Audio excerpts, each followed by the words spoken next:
আমাৰ আই গোপিনীসকলে হুঁচৰি গোৱা হৈছিলে হুঁচৰি গোৱাত আজি সেয়া আজি অনৈমুঠি বনোৱা হৈছে প্ৰভু ভগৱন্তক এই ধূপ কলিতা লগোৱা হৈছে প্ৰথমতে নামঘৰ জ্বলালোঁ তাৰপিছত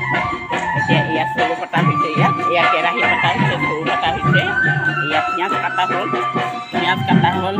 এয়া হ'ল ৰঙালাও আৰু এয়া হ'ল আলু আৰু এয়া হ'ল আদা ৰচুন মিক্স কৰি থৈ দিয়া হৈছে চব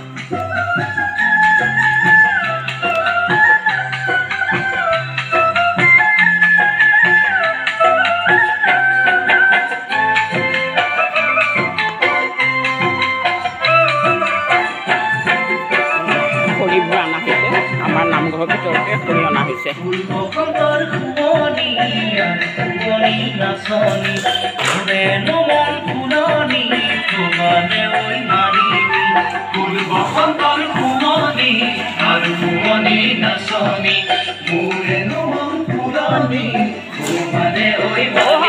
মোৰ কাপটো বুলি ভাবিছিলোঁ মই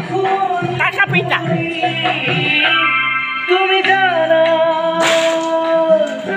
এতিয়া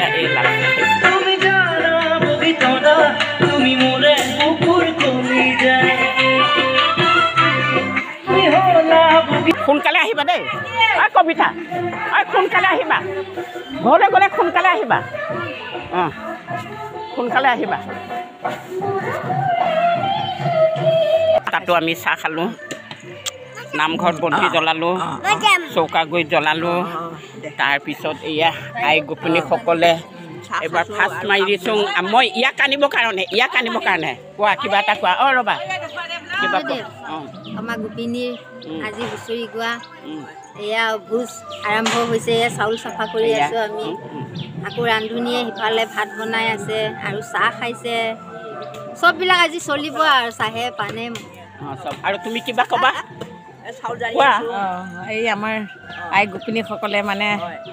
লাইনে কিবা কাম কৰি আছে ভাত বনাইছে চাউল বাচিছে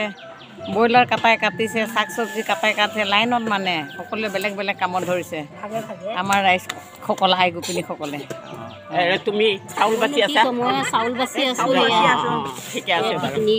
বন ধান গুচাই সেইবোৰ গুচাই মেলি আমি খাবই লাগিব চাফা কৰি অসমবাসী ৰাইজ বিশ্ববাসী ৰাইজ এই দেখিছেই নহয় আমাৰ এই হোজাই ডিষ্ট্ৰিক্টৰ নাই সিফালে দেখুওৱা নাই হোজাই ডিষ্ট্ৰিক্টৰ আই গোপিনীসকলে মাংসখিনি বাৰু পিছত দেখাম ন কিন্তু এতিয়া এয়া মাংস আৰু এয়া হৈছে broiler KG broiler 20 KG broiler আৰু আই গোপিনীসকলে সকলোৱে মৰম চেনেহেৰে এসাঁজ খাম বুলি আগবাঢ়িছে অসমবাসী ৰাইজ বিশ্ববাসী ৰাইজ ভুল নুবুজিব